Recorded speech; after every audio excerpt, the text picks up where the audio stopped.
Boa noite a todos. Vamos saudar os nossos telespectadores. Entraram agora connosco em sintonia. Bem-vindos para um aniversário nosso hoje que comemoramos. Vamos começar. A página 19.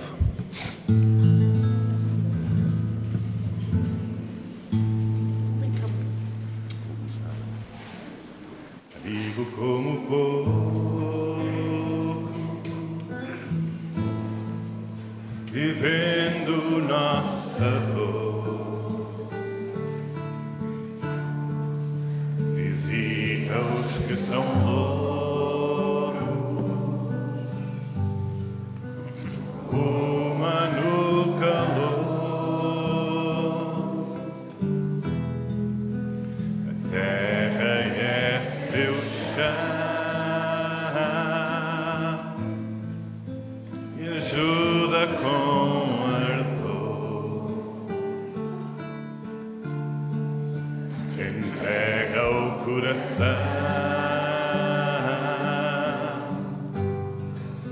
aos famintos de amor. Francisco é seu nome, João foi com Jesus, o filho de Maria, que acompanhou na cruz, de Assis, filho adotivo, a luz, um mensageiro, dá-nos um lenitivo, irmão e companheiro,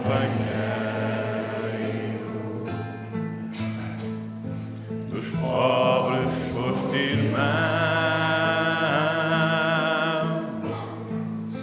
dos tristes alegria, dos sós a companhia,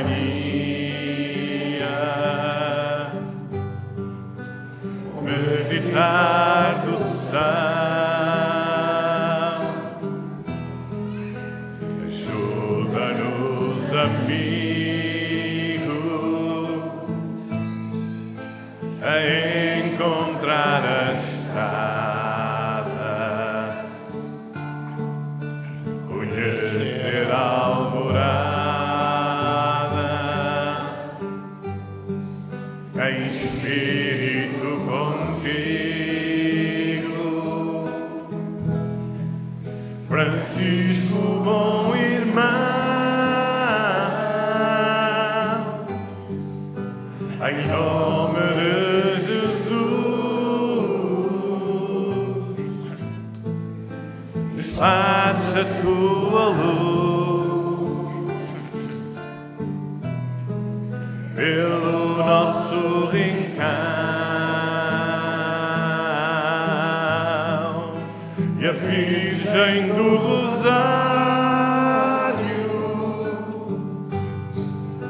a Mãe que ajudará, e aos filhos do Calvário, agora andará. Senhor Jesus, pedimos a tua proteção, a presença dos teus mensageiros, o envolvimento connosco na harmonização do nosso ambiente. E permite, Senhor, que nós possamos, nessas vibrações, ganhar mais força, mais coragem, para levarmos a vida, a luta contra os problemas, as dificuldades, com mais facilidade, com mais fé. Fica connosco, Senhor, e abençoa o nosso trabalho de hoje.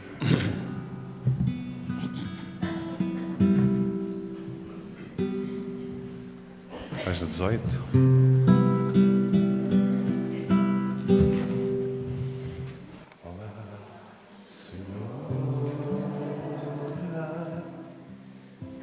Virgem Maria, como era bom ter-te em nossa companhia. Somos fracos, bem o sabes, seguimos sem alegria, Virgem Senhora, Virgem Maria. Lembro-me bem de ouvir dizer que tu, Senhora, a todos vens proteger.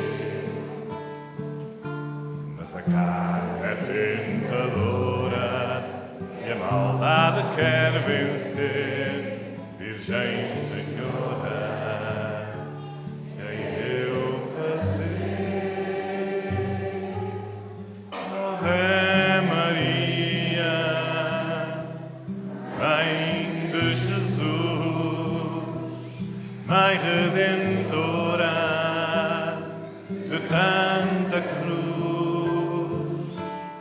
o teu amor pode ajudar ao sofredor, a sua dor suavizar. Salve, Rainha, Mãe extremosa, dá-nos a benção, Mãe carinhosa. Nós te louvamos, a Conceição. É nosso abrigo, afasta o perigo, dá-nos a mão.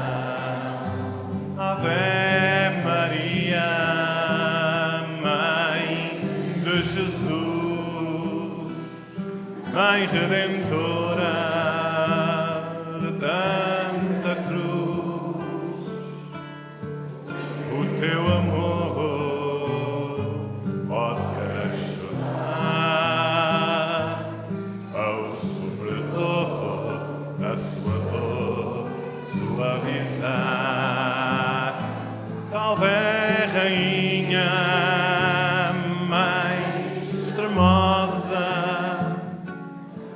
dá-nos a benção, Mãe carinhosa.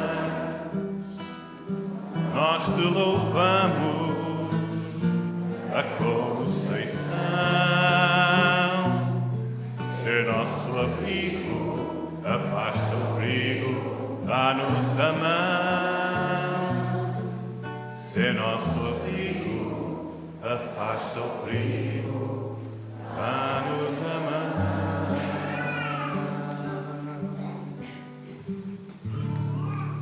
Pai nosso que estais nos céus, santificado seja o vosso nome, venha a nós o vosso reino, seja feita a vossa vontade, assim na terra como no céu.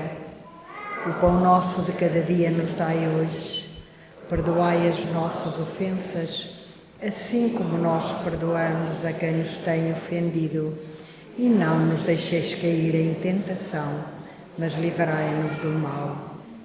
Ave Maria, cheia de graça, o Senhor é convosco.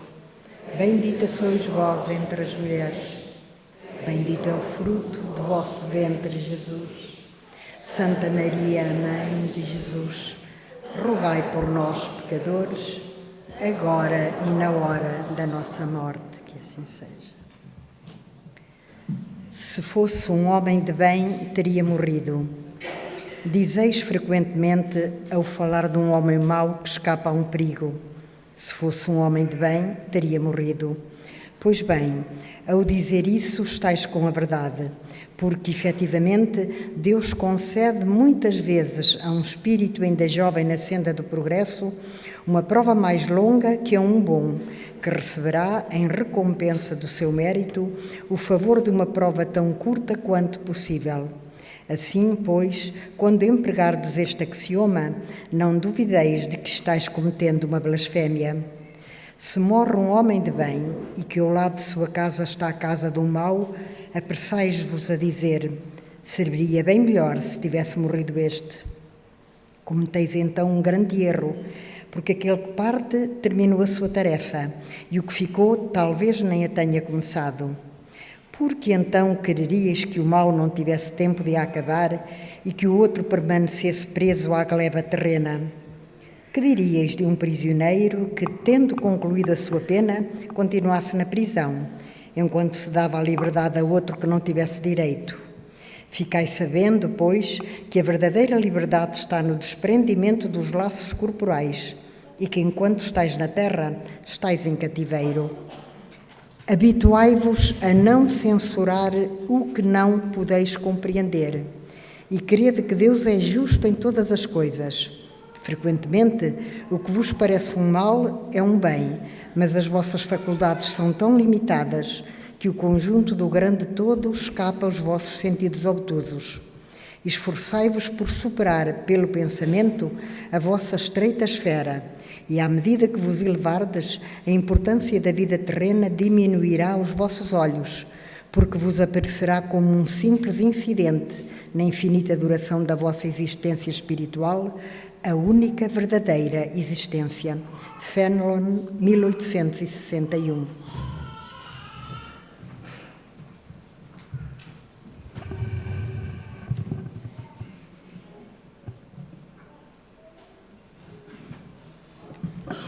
Um homem de bem.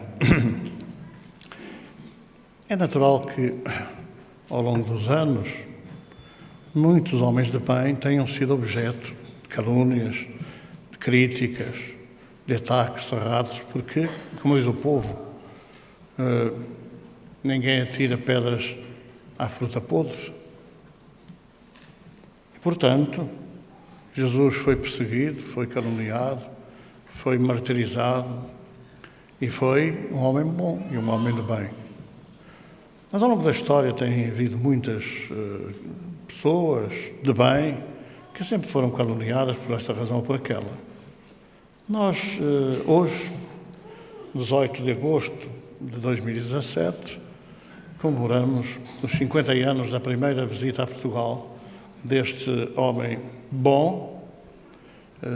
Não me arrisco a dizer que é um homem de bem, porque se forem lá ver os itens todos que caracterizam um homem de bem, há muita coisa complicada, não é? E naturalmente que eu acho que o homem de bem na Terra verdadeiramente foi Jesus. Todo o resto, todos os outros, vão caminhando para a plenitude que caracteriza de facto o homem de bem.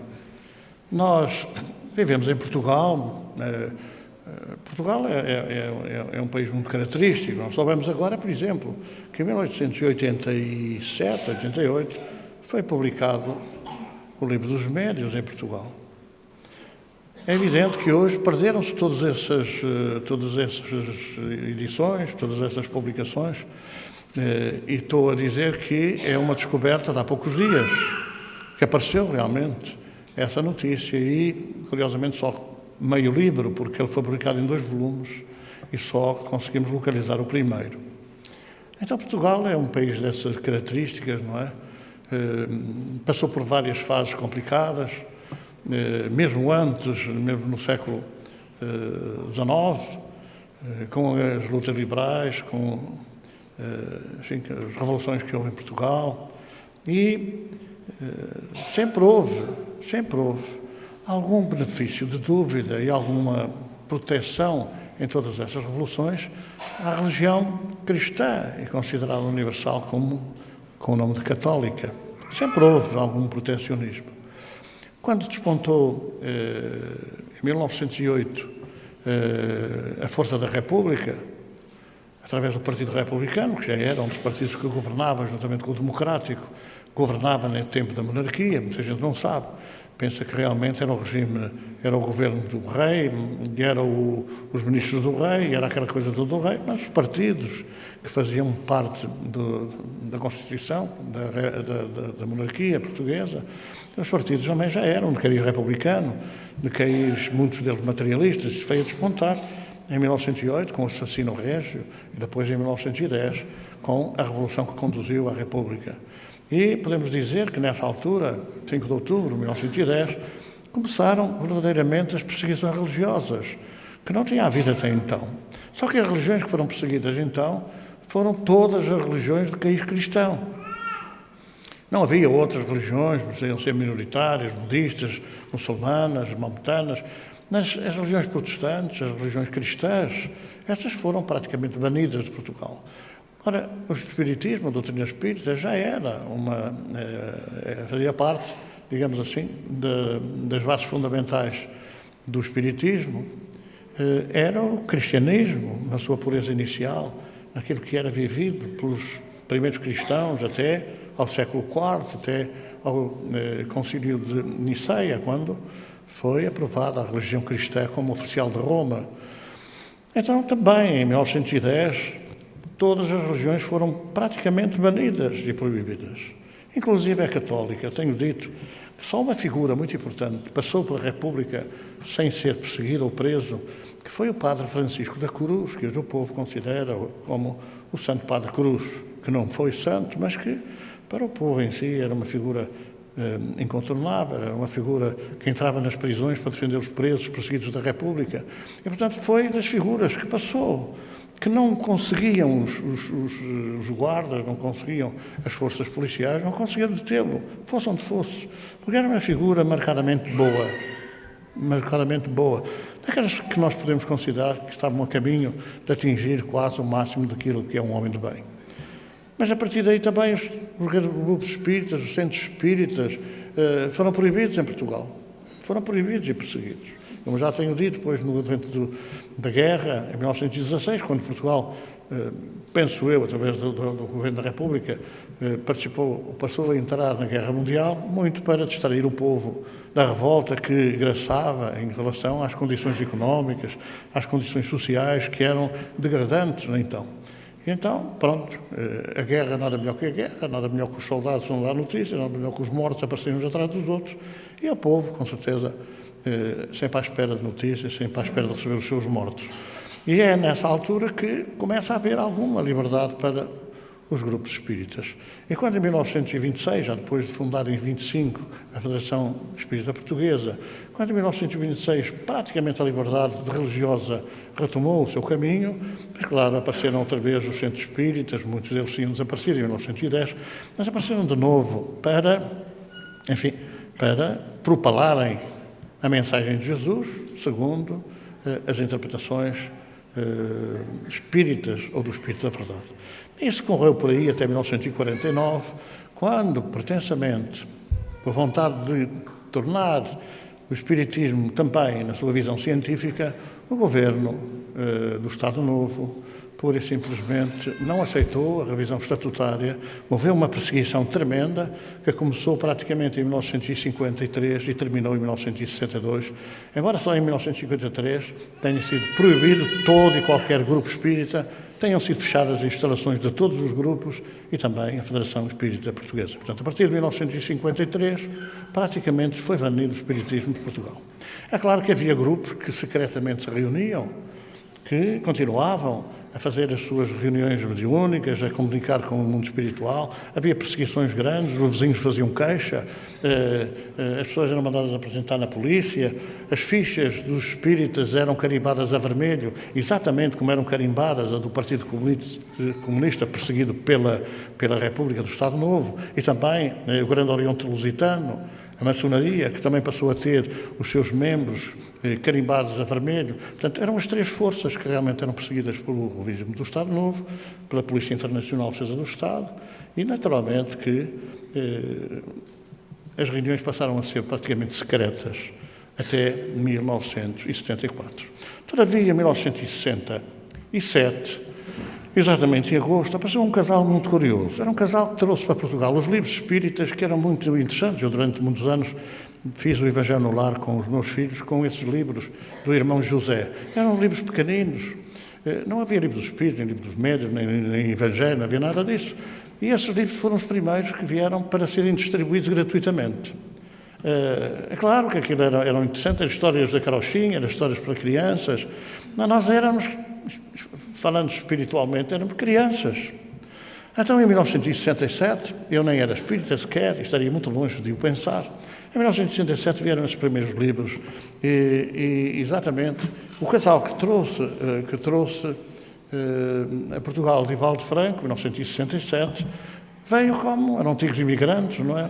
Veio com aquela situação, bom, se deixaram, deixem, se não deixaram, não deixam. Pronto. E esse périplo de Divaldo no mês de agosto, começado nos primeiros dias de agosto, foi pelo país, ninguém falava nisso, ninguém divulgava, não sabia nada. E creio que aqui também foi uma surpresa, quando neste dia 18 de agosto de 67, apareceu ali à meia-noite, nesta aldeia da Encoberta, apareceu este senhor que está ali com um casal, Trindade, de brasileiros, o tal que trazia os livrinhos para distribuir, e também Eduardo Matos, que era uma figura muito interessante, um momento espírito, muito batalhador, e que era daqui, suponho, da Lousã. Vieram com ele, não sei se vinha o primo, não sei, não estava cá, e também se cá estivesse, provavelmente assistia, também provavelmente nem fazia a mínima ideia que aquilo que ele falou à meia-noite que era uma palestra espírita, não fazia a mínima ideia. Já me lembraram um capelão que eu tive militar, que no dia de Todos os Santos, no cemitério, fez uma homilia extraordinária, quer dizer, e no final eu fui ter com ele e disse, padre, você poderia falar em qualquer centro espírita do país. Ele ficou quase branco, amarelo, passou por todas as cores, deve ter pensado, já meti o pé na argola, já falei aqui coisas que eu vou já ser chamado à pedra pelos meus superiores, seria mais tarde, sem dúvida nenhuma. E então o que é que quer dizer com isso? Não, agora já tocou a formar ali no talhão dos combatentes, temos que ir à cerimónia dos combatentes, de maneira que depois eu falo sobre o assunto. E no dia seguinte ele foi-me perguntar o que é que eu ia dizer com aquilo. E eu disse, olha, o senhor falou de uma maneira sobre Jesus, sobre a vida, sobre a morte. Ele até disse assim, se vocês pensam que os vossos familiares mortos estão aí nessas câmaras, desenganam-se que não está cá nenhum. Foi assim, claramente. Ele ficou naquela surpresa, depois dizia, isto é o quê? Isto é espiritismo. Não me diga, eu gostava muito de saber, de conhecer esses livros. Então, não se preocupe, não vai a essas editoras comprar, que são muito caros. Eu arranjo-lhe eles muito mais baratos. Depois ofereci-lhe toda a codificação. E o homem realmente estudou, leu aquilo em pouco tempo. E hoje ainda tem, no seu íntimo, na sua prática de vida, ainda tem muito daquilo que é o ensino de Jesus, a sua espírito e a verdade, tal como ele realmente quis dizer.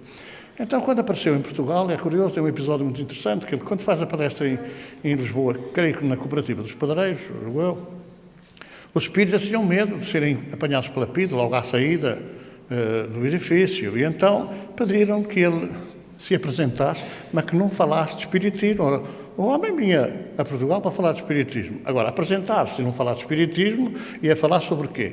E realmente ele subiu ao palco sozinho, ninguém estava na mesa para não serem carimbados, e ele, Divaldo Pereira Franco, ele começou por dizer, bom, eu sou espírita e estou aqui para vos falar de espiritismo. Foi assim logo que começou naquela apresentação. Aqueles que estavam responsáveis, dirigentes, estavam com ele, ficaram logo em pânico, olhando para um lado e para o outro. A saber se estavam... Era assim, antigamente a gente ia ao teatro, começavam aquelas piadas políticas, a gente começava a olhar se estava alguém da censura por perto. Eles olharam a ver se estava alguém da PIDE ali por perto. Até não deviam ter feito isso, porque não há nada como um olhar comprometedor. Quando a pessoa olha, parece que está a falar para ela. Eu às vezes, é curioso que às vezes eu aqui digo umas coisas assim que tocam a muita gente e vejo pessoas a olhar para o lado a ver se alguém repara nelas, porque aquilo deve querer dizer alguma coisa para as pessoas. Não. Mas ali realmente ficaram com medo. E ele fez a palestra, acabou a palestra, fez mais palestras no país, ninguém o perturbou. Curiosamente, quando começa a vida mais ou menos liberalizada, em 68, com a morte de António de Oliveira Salazar, curiosamente aí ele acabaria por ser proibido de entrar em Portugal durante alguns anos. E porquê?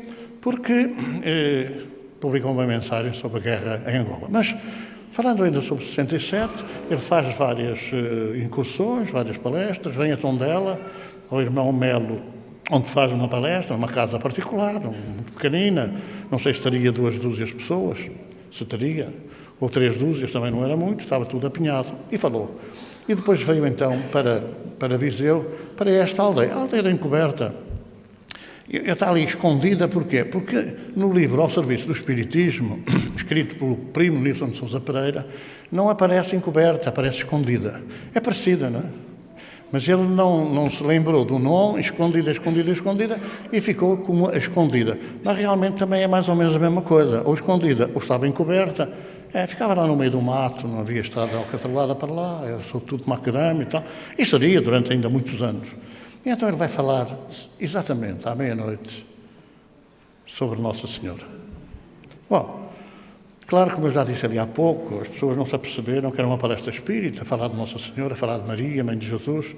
É realmente comovente e empolgante, eu acredito, eu não estava presente, o testemunho que depois os meus familiares deram realmente foi muito comovente, mas a maior parte não se apercebeu que era uma palestra espírita. Então, estes 18 de agosto de 1957 foi marcante, como seria mais tarde, 16 de agosto, 10 anos depois, quando ele volta a Portugal.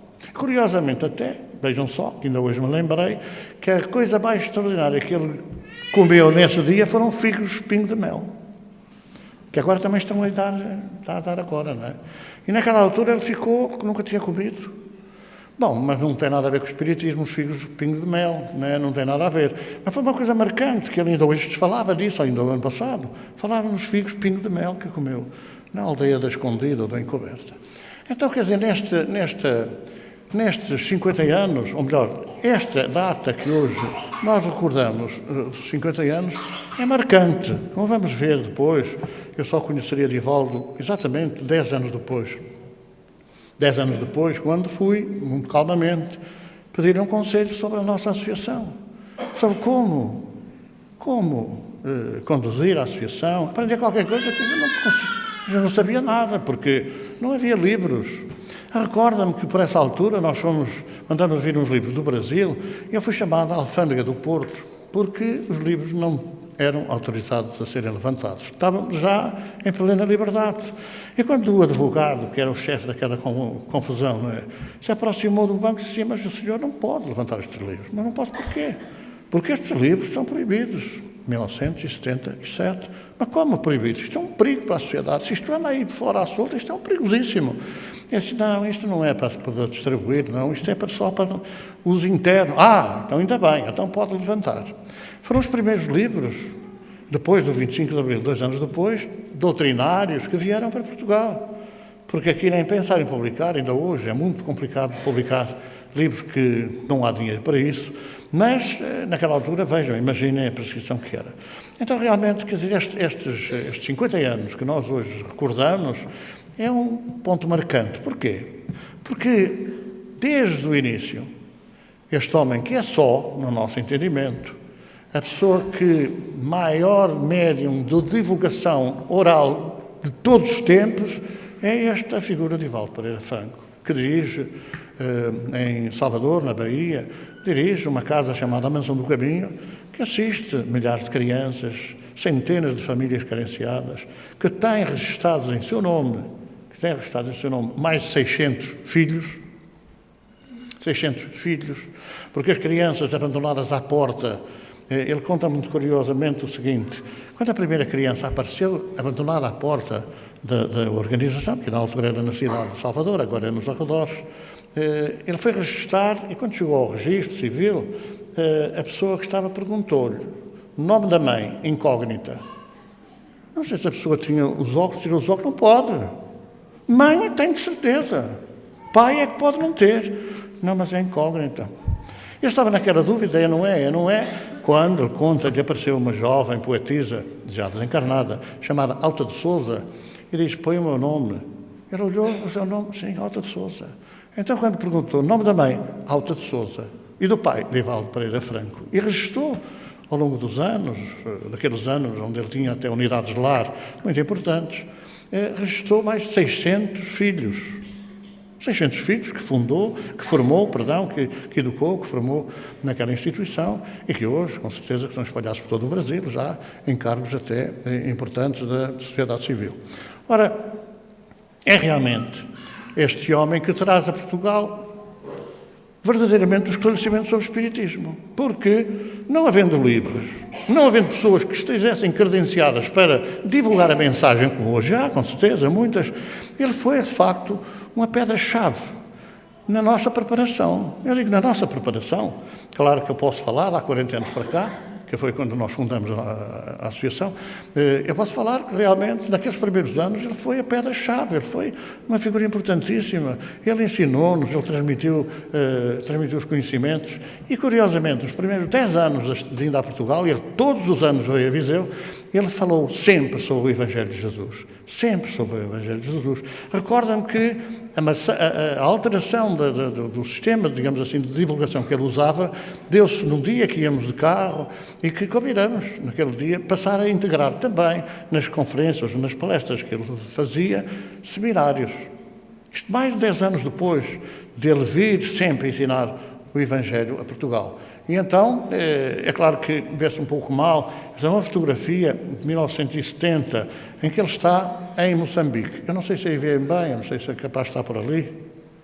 Acho que é aqui que está, em Moçambique. Porque ele, naquela altura, ele ia a Moçambique, ia a Angola e vinha a Portugal. Angola e Moçambique eram ainda possessões portuguesas.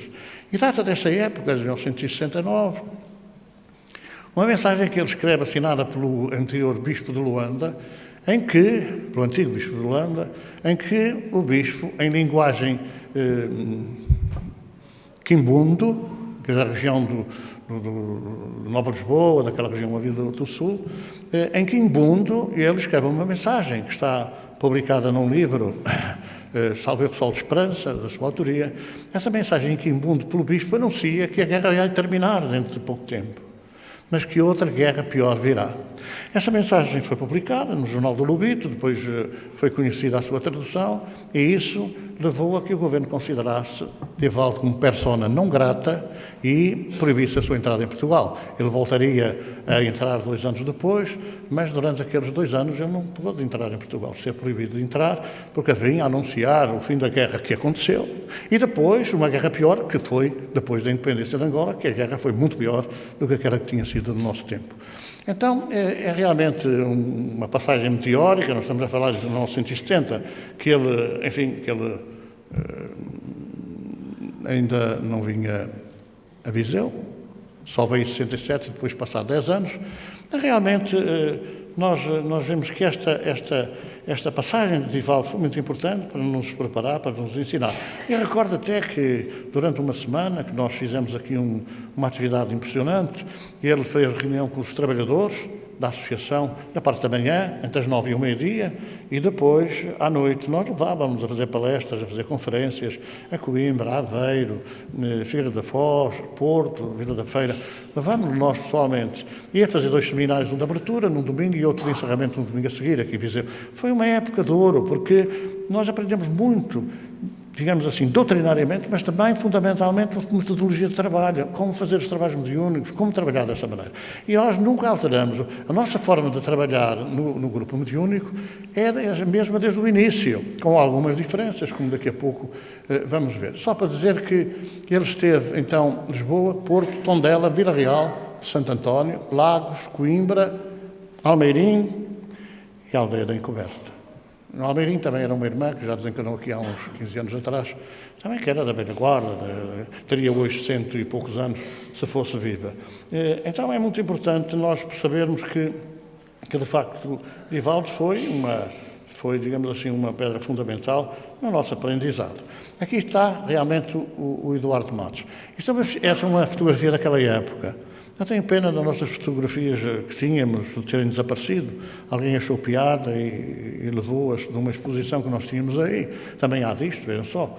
Levou essas fotografias do início mesmo, da primeira hora em que ele esteve em Viseu e onde nós fomos almoçar. Então este é Eduardo Matos. Eduardo Matos tem sempre um carinho muito grande por Viseu e, como eu disse, ele é daqui da região, é beirão, e, portanto, sempre teve muito gosto em vir cá. Então, em 1977, foi quando estiveram aqui, juntamente com outra figura muito importante, Casimiro Duarte, que era o presidente do Centro Espírita Prazer e Caridade, também com Albino Trindade, que foi também uma figura que nunca teve capacidade de dirigente ou nunca teve posições de dirigente em Portugal, mas também acompanhava sempre as visitas que vinham a Viseu e a outros lados do país. É exatamente neste dia 16 de maio, que nós, quando íamos a inaugurar as instalações, Antes de entrarmos na porta, quando íamos a caminho de fazer o corte da fita, para podermos entrar lá ainda nas instalações da cidade, ele parou e diz assim, eu estava a avançar mal criadamente, mal educadamente, voltei outra vez para trás, fiquei assim surpreendido o que é que estaria ali à porta para ele ter parado. E ele depois, quando entramos, eu perguntei, mas algum problema? Não, estava ali um espírito à porta, disse-me assim, para aí, faz uma prece, porque nós vamos fazer uma experiência nesta instituição. Nós vamos congregar o esforço de várias correntes espiritualistas, segundo a doutrina espírita, mas para estabelecer laços de fraternidade e de união. Ele diz que se chama Brito e tem uma igreja com o nome dele em Lisboa. Foi a primeira vez, neste 16 de maio, que nós soubemos que, de facto, o dirigente espiritual, o mentor da nossa casa, é João de Brito, que foi, ou que é, um dos meia dúzia de santos, hoje há mais 3, meia dúzia de santos que Portugal teve, e que foi um mártir da Índia. Aqui há meia dúzia de anos atrás, equipas de filmagem indianas estiveram em Lisboa para filmar a sua infância, porque ele tem uma catedral no estado da Índia. Ele foi perseguido, foi torturado, foi esquartejado, foi puxado por cavalos na Índia, e depois fizeram-lhe uma catedral e tem hoje realmente uma falange muito grande de seguidores e de admiradores. São João de Brito, para nós é João de Brito, o nosso mentor, o nosso dirigente. Mas foi aí nessa altura que nós de facto soubemos, não perguntamos nada, foi aquele episódio, como eu contei, aquele episódio surpreendente.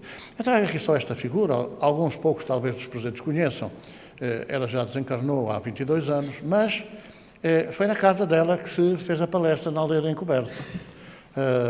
E podemos dizer que ela, sendo espírita desde 1949, a altura que teve a crise mediúnica terrível, que consultou mais de 20 médicos, psiquiatras, foi por bruxas, feiticeiros, padres, exorcistas, por todo lado, e acabou no Dr. Elísio de Moura em Coimbra. Quando ele pôs a mão na cabeça, ele disse, pai, minha irmã, que isto um dia vai-te passar.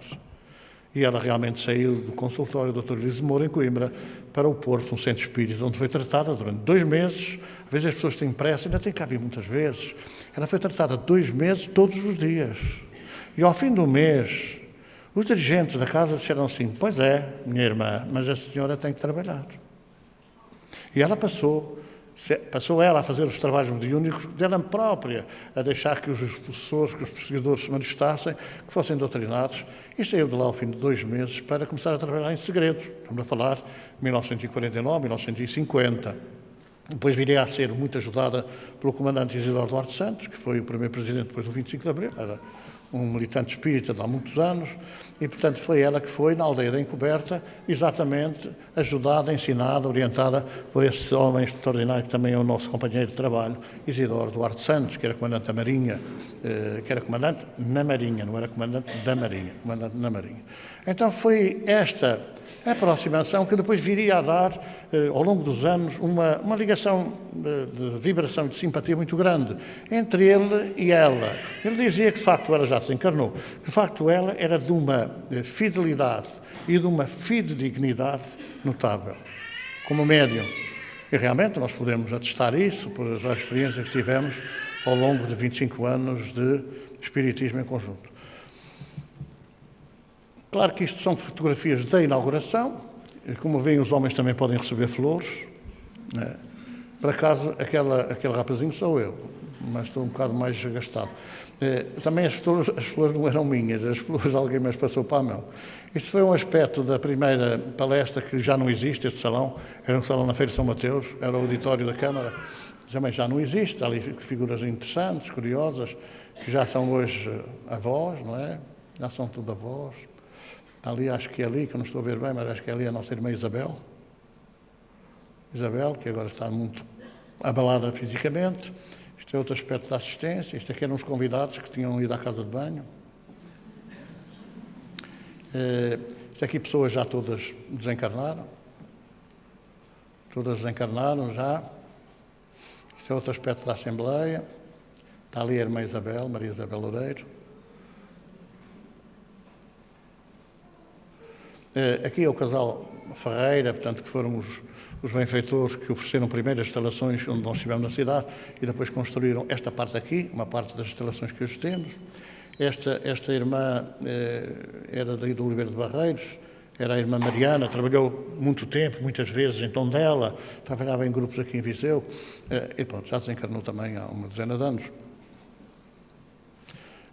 Isto aqui é um naipe muito curioso.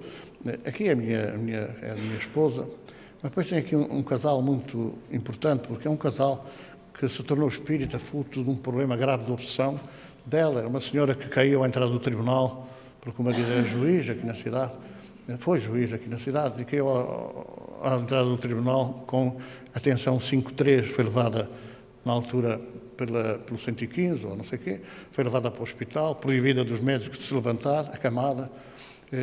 E uma noite, uma coisa curiosa, porque uma senhora visitou no hospital e ficou impressionada com a situação desta senhora. E então chegou a visita, que era amiga comum da minha sogra, e a minha sogra perguntou: foi visitar uma pessoa doente, não foi? Foi sim, está muito doente. Mas olha que não tem doença nenhuma física. Não, mas diga que é uma doença espiritual. É uma doença espiritual, sim. Mas como é que eu vou fazer? É a mulher do juiz, como é que eu vou dizer? Já eu não sei. Mas que é um problema espiritual, é.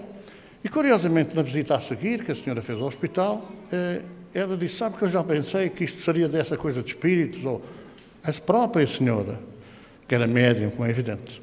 E daí vem que realmente ela saiu em braços, subiu 3 andares em cadeirinha, de mãos, chegou à sala e disse: senhor, não me faça nada. Não, eu não vou fazer nada, só vamos conversar. Começaram a conversar, ao fim de 20 minutos, ela disse: pode fazer o que quiser, que eu já não tenho medo. E ela, que subiu em cadeirinha pelas escadas acima, com a tensão a 5.3, desceu com a tensão normal e nunca mais teve nada. Passou a ser tratada a uma obsessão profunda. Esta senhora era médium, ela psicografava, que podem ver até ali no nosso museu, ela psicografava com o pseudónimo de Miriam. Bom, eu não vou falar, isto vai para a televisão. Este é um casal muito conhecido, são tios de um político que foi do governo anterior, que foi muito conhecido. Mas realmente eram visitas assíduas aqui da nossa cidade. E a quem eu tenho um preço de gratidão muito grande, porque na altura, uns anos antes quando eu comecei a namorar com a menina da aldeia, não é? Eles perguntaram numa sala mediúnica: então, irmão, mas vocês deixam que um fanático do catolicismo venha agora tirar a nossa Teresinha aqui da aldeia, do nosso... Vocês ainda vão ter uma surpresa muito grande. E a coisa morreu ali. Estamos a falar de 1965. E realmente eu fui uma ave negra que caiu naquela aldeia, fui roubar a menina Teresinha, que é aquela senhora que está ali. Depois há aqui mais as pessoas aqui atrás, que já não estão entre nós, quase todos já desencarnaram. Aqui é na mesa a mãe dela, portanto a minha sogra, e por aí fora. Só para recordarmos, volta a estar ali, Miriam, tem vários livros publicados, e temos ali exclusivamente 2 inéditos que ela nos entregou para publicar, e que estamos à espera de ter a possibilidade de os publicar. Um romance mediúnico e também um livro de mensagens, Miriam. Orlando Marília Passos Coelho. Aqui é presidente da Federação da Altura, o Divaldo, no dia da palestra de inauguração. Aqui continua a ser aqui ainda as flores não estão na minha mão, estão a ver? Isto é para não haver dúvidas. Depois aqui mais tarde, isto é um primeiro seminário que nós fizemos lá embaixo, só tinham 315 cadeiras o salão, e tivemos que pôr cadeiras no palco, porque estavam 450 pessoas para assistir a este seminário. Isto foi em 1991. Só para vermos aqui é outro presidente da Federação a seguir, a outra era Maria Raquel Duarte Santos, esposa do comandante Isidoro. Aqui é o Manuel Santos Rosa, que foi depois presidente da Federação. Aqui já é a inauguração aqui destas instalações, tem ali uma placa à entrada, foi o Divaldo que veio realmente inaugurar as nossas instalações. Aqui já é o congresso que houve em Portugal, o 3º Congresso Nacional de Espiritismo. O primeiro foi em 1926, o segundo foi em 1994, em Lisboa, e o terceiro já foi em Viseu, em 2001. já não existe, o edifício que era o Palácio do Gelo Antigo, já foi abaixo, mas aqui ele autografar as mensagens. Aqui já é o 7º Congresso, que foi já no Fórum, em que esteve também o Divaldo, o Nilson, e também aqui está o Raul Teixeira, que eu acho que está por ali alguns ou não? Está. Deve estar aqui assim. José Raul Teixeira. E é esta, digamos assim, a nossa memória de saudade. Eu gostava de dizer o seguinte, pois é evidente que Divaldo publicou mais de 250 livros já. Uma coleção notável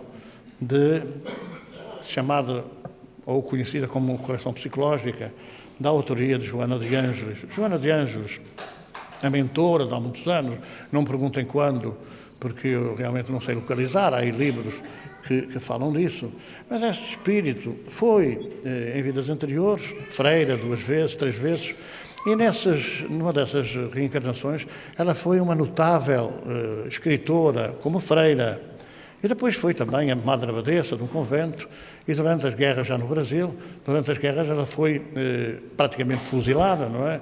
Porque ela saiu em defesa das suas freiras e os soldados que invadiram o convento mataram-na ali a sangue frio. Este espírito é um espírito muito interessante para nós conhecermos. Há uma figura da história que certa feita chega junto de Jesus e diz assim: Mestre, vou deixar o senador. Estava-se a falar do senador de Cusa. E aquela mulher chamava-se Joana de Cusa. Vejam como, Joana de Cusa, Joana Angélica de la Cruz, Joana não sei o quê. Como é que há vários nomes com Joana. Esta Joana de Cusa acabaria por ser, na época, ser queimada na fogueira, porque ela era romana, não podia ser perseguida como cristã, mas converteu-se ao cristianismo. E um dia chega ao pé de Jesus e diz: eu vou deixar o senador. O mito de Jesus era a paixão de muitas mulheres do Evangelho. É uma época que não havia carinho, não havia ternura, não havia respeito, não havia direito de nenhum das mulheres, como há 100 anos também não havia. E então a mulher do senador, né, a Joana, também se prendeu por amores com Jesus.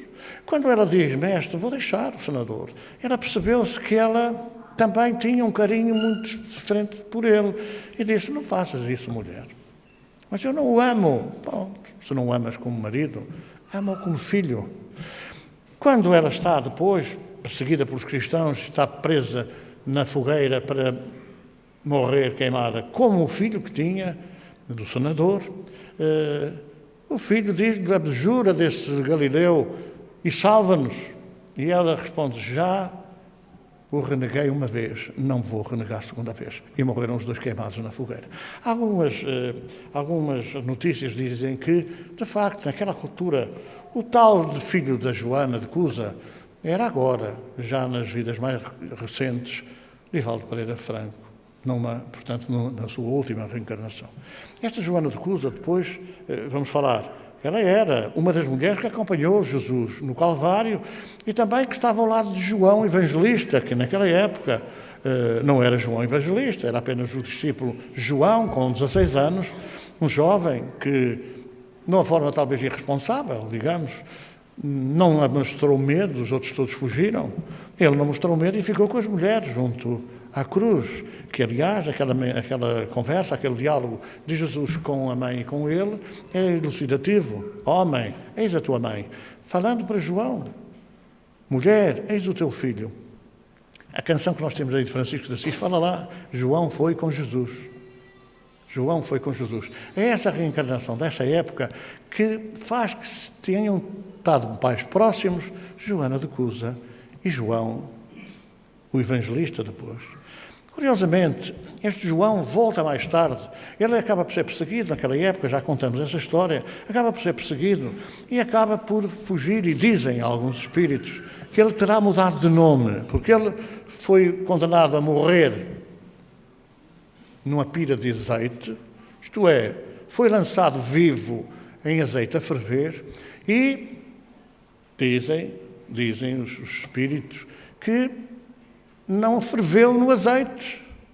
E os soldados ficaram de tal maneira abismados com aquele milagre, com aquela coisa inacreditável, que o deixaram fugir, mas aconselharam-no a mudar de nome. E tudo indica que ele terá mudado para o nome de Francisco. Chamavam na altura os que estavam próximos Pai Francisco. Nós sabemos que João Evangelista esteve com Maria, mãe de Jesus, até ela desencarnar. Terá sido provavelmente entre os 60 e os 70 anos.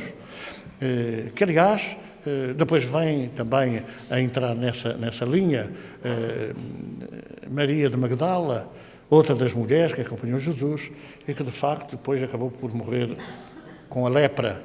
Como tudo indica, também Maria de Nazaré terá desencarnado com essa doença, na altura, que sabe-se hoje que não é infecto-contagiosa, mas que na altura era considerada como sendo suficiente para banir as pessoas da família e da sociedade.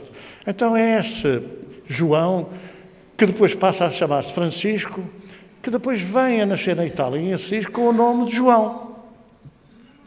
Com o nome de João.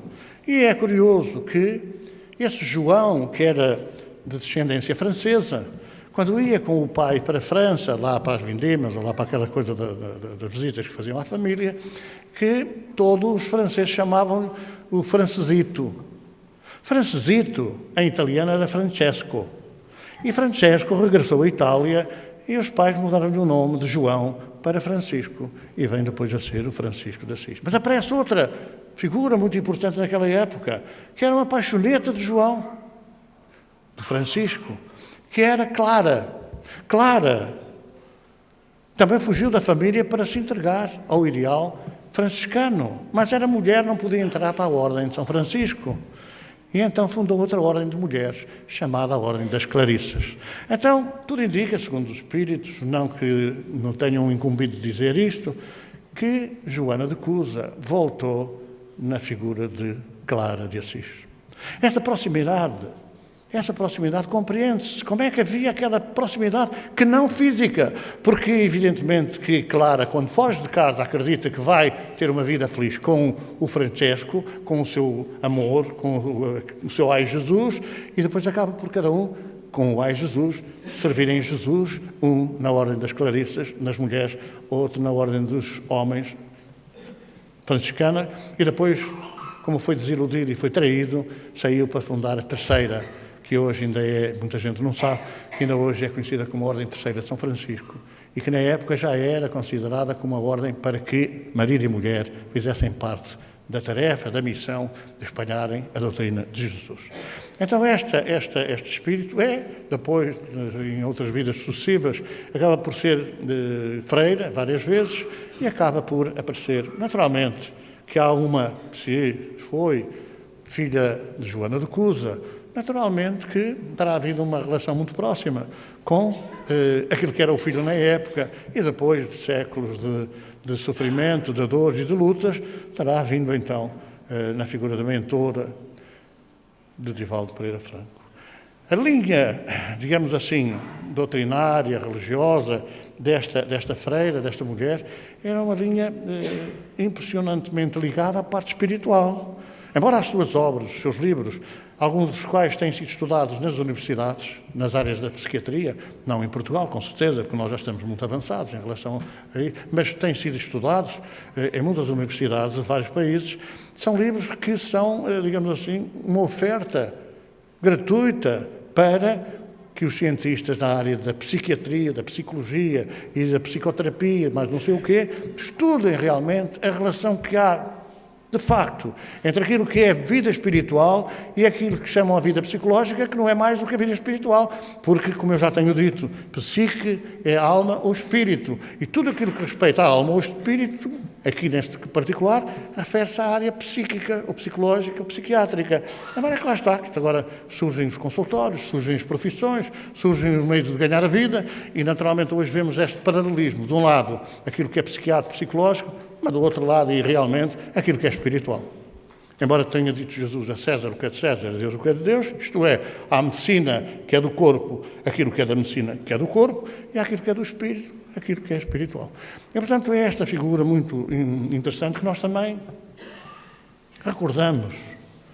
E recorda-me ainda que quando em maio de 1985, quando a minha companheira, na altura, se comunicou depois de 9 meses de desencarne, foi realmente, através e publicamente, numa psicografia de Divaldo Pereira Franco, foi realmente com o apoio, com a ajuda, com o envolvimento de Joana de Ângeles. Então, para nós, também é muito importante recordar esta figura de espírito, muito amigo, com certeza, e que, desde o início, acompanhou Divaldo nas visitas, nos convívios, nos ensinamentos, nas instruções que ele nos deu sobre a doutrina que nós abraçamos com paixão. Então é hoje que eu quero dizer a todos que é um exemplo de vida para nós, o exemplo de cumprimento do Evangelho, o exemplo de amizade, de dedicação e também um exemplo de envolvimento, muitas vezes, de interesses outros que colocam em xeque, colocam em risco outras amizades. Porque nós não somos capazes de deixar de querer estar na primeira fila dos amigos e relegando para segundo plano os amigos que são mais amigos. Bom, mas a nós o que deve preocupar é que nós somos irmãos e que essa fraternidade não se extingue no túmulo, muito antes pelo contrário. Essa amizade, essa fraternidade prolonga-se, porque também tem raízes no passado muito profundas. E se nós servimos já realmente Jesus e a sua seara, então é essa a nossa preocupação. Hoje recordamos estes 50 anos, estes 40 anos da caminhada paralela que nós tivemos. Sempre quero realçar e de lembrar que desde estes 40 anos distantes, nós elegemos, é evidente que hoje, dos 44 fundadores, só estamos 1,5, não é? Mas temos que recordar que desde essa época distante nós consideramos a importância tão grande da ajuda que ele nos deu que nós o elegemos nessa época presidente de honra, presidente honorário da nossa instituição. E é nessa condição que nós hoje o recordamos com saudade. E daqui desejamos, naquilo que é, segundo o nosso entendimento, algumas dificuldades físicas que vai sentindo, também não é de estranhar, 91 anos também não é nenhuma criança, não é? Então nós desejamos muita paz, recuperação rápida e envolvemos-lo no nosso amor e no nosso carinho. Bem-aja, Divaldo Pereira Franco.